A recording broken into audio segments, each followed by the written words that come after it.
রাজধানীতে জেন্ডার সংবেদনশীল সাংবাদিকতা বিষয়ক একটি ম্যানুয়ালের মোড়ক উন্মোচন অনুষ্ঠিত হয়েছে।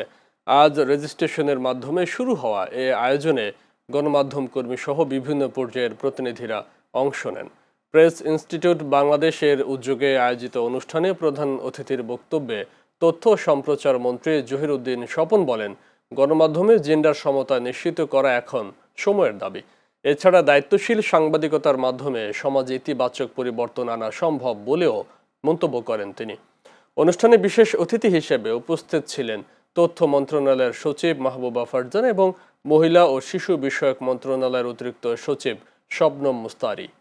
আমরা এখনো ঠিক সেই মূল্যবোধগুলি অর্জন করতে পারিনি সমষ্টিগতভাবে, বরঞ্চ যদি সেটা করা যায় তাহলে তার অংশ হিসাবে এই জেন্ডার সংবেদনশীলতায় স্বয়ংক্রিয়ভাবেই কিন্তু অর্জন হবে।